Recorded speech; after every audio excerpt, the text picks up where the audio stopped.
Você sabe o que acontece com seus bens digitais quando você falece? O primeiro ponto que nós precisamos entender aqui é o que são bens digitais. Por quê? A gente parte de uma premissa de quando se fala em herança e sucessão, trata-se apenas de bens patrimoniais, materiais, e nem sempre é. Os bens eles podem ser materiais, uma casa, um carro, algo assim, ou podem ser digitais. E mesmo os digitais, eles podem ter ou não, isso é uma novidade, eles podem ter ou não conteúdo patrimonial. Novidade porque sempre existiram questões nesse sentido, mas hoje com o mundo da internet, isso é muito mais visível. Por quê? O que é, por exemplo, um bem digital patrimonial? É aquele bem que ele tem natureza efetivamente patrimonial. Por exemplo, uma criptomoeda, pode ser também um avatar de um jogo. Existem jogos online hoje onde as pessoas compram avatares, compram ferramentas. Esses avatares eles podem ser vendidos para outra pessoa, ou seja, é um bem digital que tem natureza patrimonial, puramente patrimonial.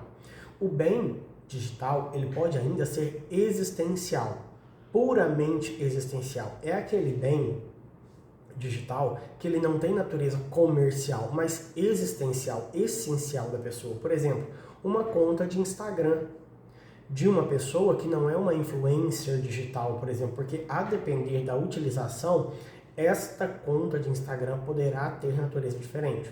Uma conta digital de uma rede social, de uma pessoa famosa, por exemplo, onde ela anuncia ali a marca da roupa que está vestindo e é patrocinada para isso, esse bem pode ser considerado patrimonial.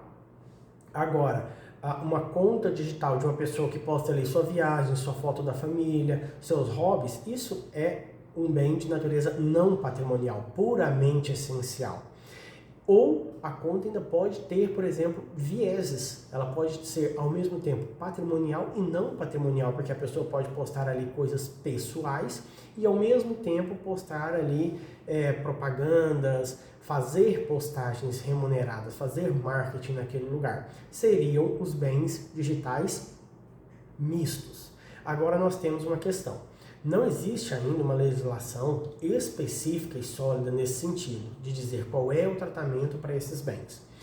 Não podemos esquecer de que estamos aí às vésperas, né, está muito próximo, uma reforma do Código Civil.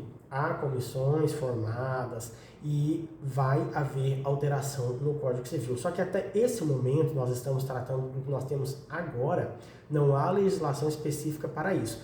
E além disso, a reforma do Código Civil, a reforma do Código Civil não significa que esse assunto será tratado, até porque, por lógica, não é dentro do Código Civil que se deveria tratar isso. Deveria ter, sim, uma lei específica tratando deste assunto. É um assunto muito complexo, extremamente complexo, para ser tratado dentro do Código Civil. Deveria, sim, ter uma lei especial.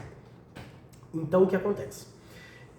Alguns bens, por exemplo, para se ter uma ideia, nem há consenso da natureza dele. Por exemplo, milhas aéreas. Milhas aéreas, porque tem várias formas de você conseguir uma milha aérea, para daí se definir a natureza. É patrimonial ou não é patrimonial? Por exemplo, você pode conseguir milhas aéreas por meio das próprias agências, por meio das próprias companhias aéreas. Você faz compras, compra passagem, recebe como forma de cashback, talvez, milhas aéreas. Ou você pode comprar milhas aéreas, é uma aquisição onerosa. Você pode receber milhas aéreas, como por exemplo, bônus pela utilização do cartão de crédito. Utilização extra pode ser em qualquer produto, não necessariamente com gastos em companhias aéreas. Alguns doutrinadores defendem que nesse caso, quando você recebe, por exemplo, por utilização do seu cartão de crédito, seria uma espécie de doação e, portanto, personalíssima, não se poderia transmitir por meio de sucessão, por exemplo. Mas ainda há muita discussão sobre esse tema. Mas o que eu quero falar aqui, um ponto mais importante, que chama um pouco mais a atenção e nos cabe pensar no assunto, nos é devido agora preocupação com isso e preparação, sobretudo, é a questão dos dados pessoais, a questão das informações de acesso a esses lugares. Muita gente não sabe que essa utilização de rede social, esse acesso à rede social e mesmo aplicativos como WhatsApp, Telegram, esse tipo de aplicativo, ele pode ser objeto de sucessão ou não. Vai depender de uma série de coisas. Agora, você sabia que, por exemplo, quando você faz a sua conta no Facebook, você tem o lugar lá para você marcar o que você quer que aconteça com a sua conta se você morrer? O próprio Facebook te dá a opção dentro dele de escolher isso. Por exemplo, quando eu falecer, eu quero que seja transferido para determinada pessoa. Eu quero que a administração, no caso da conta, eu quero que determinada pessoa possa ser administrador dessa conta. Eu quero que essa conta seja excluída. Ou eu quero que essa conta seja transformada em um memorial. Até essa opção hoje existe. Você pegar o seu perfil no Facebook, por exemplo, e transformar em um memorial quando você morrer. São decisões que você pode tomar de uma maneira mais prática. Agora, existem meios mais seguros, mais eficazes de se fazer essas opções. A grande questão que eu quero aqui hoje tratar é o seguinte: como é que se entende isso? Os bens digitais, quando a pessoa falece, eles são transmitidos automaticamente do mesmo jeito que é uma casa, do mesmo jeito que é um carro, do mesmo jeito que é um dinheiro em conta? Como eu disse, não há legislação específica, não há lei específica tratando desse tema. Aí a gente vai fazer o quê? Quando não tem lei, a gente vai olhar qual é a posição da jurisprudência, qual é a posição da doutrina. Aí aqui está. A jurisprudência não é pacífica. A jurisprudência não responde o problema. Olha, a resposta é essa. Como N assuntos no Brasil. Mas, quanto a esse tema, relativamente novo, né? É claro que já tem muito tempo que nós estamos nesse mundo digital, mas o tema é relativamente novo para a sociedade, para a jurisprudência ter uma resposta pronta, uma resposta consolidada. Então a jurisprudência ela não responde o nosso problema, a nossa questão, a nossa dúvida.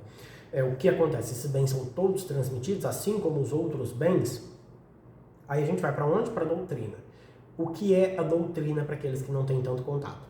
A doutrina é aquela opinião, aquele livro escrito, aquele estudo feito por, literalmente, estudiosos do direito. Um pouco redundante, mas é isso. É aquela opinião das pessoas que são estudiosas do direito, que analisam esses temas. E algumas questões precisam ser tratadas. Por exemplo, a decisão do STJ tratando de uma coisa chamada expectativa de privacidade. O que é expectativa de privacidade? Em um julgado que teve, isso não é situação consolidada, isso não é opinião consolidada do tribunal, isso ainda está e ainda haverá muita discussão sobre isso. Mas assim, em um caso que foi julgado pelo STJ, ele entendeu que poderiam os herdeiros ter acesso a uma conta de WhatsApp, de rede social. Por quê? Porque o que há quando você conversa com a pessoa, quando uma pessoa conversa com outra no WhatsApp, é expectativa de privacidade. Só que isso levanta N questões. Por exemplo, a pessoa pode dizer assim: a minha vida é um livro aberto, não tenho nada para esconder. Todas as pessoas podem acessar minha conta de WhatsApp, o meu Facebook, o meu Instagram, olhar as mensagens que tem lá no direct, tudo que é privado, certo? Aí você precisa parar nesse momento e pensar o seguinte: será que é boa ideia? Será que é boa ideia que os meus filhos vejam as minhas mensagens privadas e particulares? Será que é uma boa ideia que o meu cônjuge, que os meus pais, que os meus avós e outras pessoas, por exemplo, que os meus sócios conheçam do meu conteúdo privado, das minhas mensagens? Aí nós vamos ter que abandonar aqui um preconceito. O preconceito de pensar: se tem algo para esconder, é porque tem alguma coisa errada. Nem sempre. Você pode pensar, por exemplo, no caso de um pai, de uma mãe que não é casado, que não vive com outra pessoa, que é um pai solo, uma mãe solo, aquela família que só tem o pai e a mãe. Perdão, que só tem o filho e a mãe, que só tem o filho e o pai. Certo? Esse pai, essa mãe, ele pode ter relacionamentos amorosos com pessoas que não estão inseridas ali naquele meio, e mesmo que estivesse, mesmo que fosse um pai com a mãe daquela criança, mesmo que fosse um filho comum, imagina uma criança pegar o celular do pai e verificar, da mãe, e verificar todas as conversas que aquela pessoa tem. Ali pode ter uma conversa com um psicólogo, com um contador, com um advogado, certo? Imagina um pai, uma mãe que é advogado, um falecido que é advogado, que é contador, que é psicólogo, que é médico. Quantos assuntos protegidos por direitos fundamentais tem ali dentro, que são sigilosos?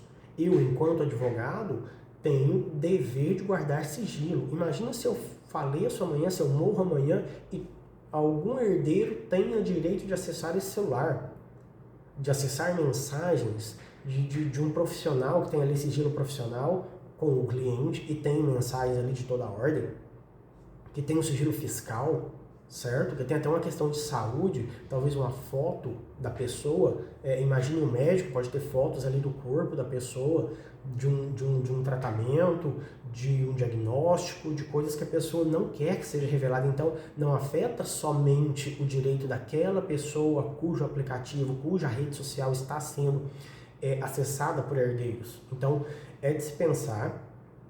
Há opiniões extremamente diversas na área, muito divergentes, tem muito o que se discutir ainda sobre o tema. Eu, particularmente, hoje, sem o prejuízo de mudar de opinião em algum momento, mas hoje vejo isso como uma violação grave, uma violação gravíssima dos direitos fundamentais, principalmente a intimidade e a vida privada das pessoas, porque eu, quando converso no WhatsApp com alguém, eu quando converso no WhatsApp, via de regra, eu não converso sozinho. Normalmente as pessoas não conversam no WhatsApp sozinho, que pede a gente tem ali, aquele grupinho que a gente coloca lá só com a gente mesmo para fazer de anotação, de lembrete, para anotar coisas. Via de regra, quando eu converso no WhatsApp, eu converso com uma outra pessoa. Tá? Então, não adianta eu dizer, quando eu digo assim, mas a minha vida é um livro aberto. Podem acessar, eu não tenho nada para escolher, mas para esconder, desculpe. Mas será que aquela pessoa que conversou comigo, ela também pensa assim? Será que aquela pessoa que me mandou uma conversa, uma dúvida, uma informação, uma foto, ela não quer que a privacidade dela seja preservada? Será que ela me mandou aquilo acreditando que alguém no meu lugar acessaria? São todas questões a pensar. E como eu disse, nem mesmo a doutrina tem opinião unânime quanto a isso. Nós temos, por exemplo, nesse sentido da transmissão ou não desses bens, duas correntes.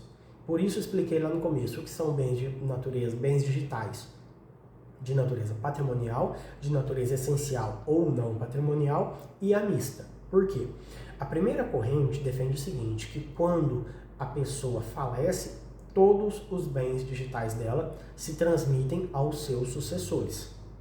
Certo? Não necessariamente herdeiros, aos seus sucessores. Isso quer dizer o quê? Só complementando. Essa primeira doutrina, essa primeira corrente da doutrina, ela defende que quando a pessoa falece, todos os bens dela se transmitem.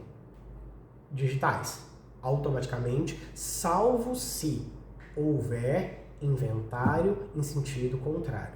Desculpe, houver testamento em sentido contrário. O que isso quer dizer? A pessoa faleceu. Se ela não deixou um testamento dizendo, olha, eu não quero que ninguém acesse os meus dados digitais. A minha herança digital não quero que acabe. Quero que a minha conta do Facebook, quero que a minha conta do Instagram sejam canceladas, bloqueadas, não exista mais. Eu não quero que seja transmitido. Havendo um testamento nesse sentido, isso não vai ser partilhado. Esse, repito, entendimento é uma corrente do momento em que nós estamos, certo? Em algum tempo virá legislação, virá entendimento da doutrina, virá consolidação de jurisprudência, isso pode mudar. No momento que nós estamos agora é isso. Então, essa primeira corrente defende isso. Se não houver testamento, todos os bens se transmitem. E há uma segunda corrente que defende, em sentido contrário, basicamente inverso, que é o seguinte. Quando a pessoa falece, aí ela divide, aí ela considera essa divisão do que é bem patrimonial, do que não é bem patrimonial. O bem essencialmente patrimonial, as criptomoedas, por exemplo, se transmitem, se transferem automaticamente para os sucessores. Agora, aqueles bens de natureza existencial, ou seja, aqueles que não são de natureza patrimonial, eles somente se transfeririam, havendo cumulação de dois requisitos, que são eles: o consentimento do falecido, deixado obviamente em vida, só pode deixar o consentimento se ele estiver vivo, então tem que ter duas coisas. Não é uma ou outra. Tem que ter as duas. Os requisitos são cumulativos. Para que se transfira os bens de natureza não patrimonial, é necessário que haja consentimento em vida do falecido. Como é que se faz isso? Através de um testamento. E, cumulativamente, não viole direito à privacidade de terceiros. Não adianta o falecido deixar um testamento dizendo, não, eu quero que abra minhas redes sociais, eu quero que abra meu WhatsApp e revele ali para os meus sucessores as mensagens que tem lá. Se isso viola um direito de terceiro, então isso tem que ser analisado. Agora, o tema é complexo? Veja bem, a primeira corrente da doutrina diz que a pessoa faleceu, tudo se transfere, a menos que ela tenha deixado, por exemplo, um testamento dizendo que não é para transferir. A segunda diz ao contrário. Quando a pessoa falece, os de natureza patrimonial se transferem e os de natureza existencial não se transferem, a menos que o falecido tenha deixado um testamento dizendo que quer que transfira. E, cumulativamente a isso, somado a isso, que isso não viole direitos de terceiros. Ok? Agora, isso é extremamente complexo. Muita coisa para se discutir ainda, muito entendimento para se consolidar ainda, porque, veja bem, uma das hipóteses que a doutrina defende, imaginemos essa segunda hipótese, que é, teoricamente, né, uma hipótese mais segura um pouco. Só vai se transferir se o autor da herança, ou seja, a pessoa que morreu, o falecido, deixou à disposição de vontade dizendo que poderia compartilhar. E, junto com isso, some-se a isso, não viole direito à intimidade ou privacidade de terceiros. Ok, mas aí eu pergunto, quem é que vai analisar isso? Quem é que vai dizer se a revelação daquilo vai ou não violar a privacidade de terceiro? O juiz vai olhar isso? O juiz vai olhar o WhatsApp da pessoa, tudo que existe naquele WhatsApp ali, a vida inteira, porque a pessoa que vai ter acesso a tudo aquilo ali. E vai analisar a questão da rede social, o Instagram, por exemplo, os directs, ele vai olhar um por um. É humanamente impossível que isso aconteça hoje. Ah, mas pode ter uma inteligência artificial que faça isso. Aí nós vamos entrar numa outra discussão que só o uso da inteligência artificial por si já é uma grande polêmica no mundo jurídico e na sociedade até como um todo. Agora você imagina juntar essas duas polêmicas. Onde é que isso vai parar? Né? Então é extremamente importante e ideal que se tome esses cuidados. Por que esse assunto está sendo tratado aqui? Por que isso importa especialmente para o direito da sucessão? É hora de nós começarmos a pensar. De tudo que eu falei aqui, basicamente, nós verificamos que, a princípio, a solução desse caso, dessa discussão, meio que passa pela elaboração de um testamento. Aí muitos vão dizer, mas na dúvida testa, na dúvida faz testamento. Não sabe o que vai acontecer, você vai lá e faz um testamento dizendo a sua vontade. Aí nós precisamos lembrar que não é costume do brasileiro se utilizar de testamento. Infelizmente, nós ainda temos uma cultura do brasileiro onde ele evita falar da morte e, com isso, evita se preparar para a morte. É como se a pessoa que faz um testamento fosse morrer antes daquela que não faz. Né? Obviamente, isso não tem fundamento algum, mas ainda há um grande tabu em se falar da morte, em se falar da sucessão e, por consequência, do planejamento sucessório. Sendo que é exatamente o contrário. Aquela pessoa que ela se propõe a pensar na morte, a pensar na sua sucessão, ela deixa a família muito mais preparada. Inclusive patrimonialmente. Ela deixa a família com algum planejamento.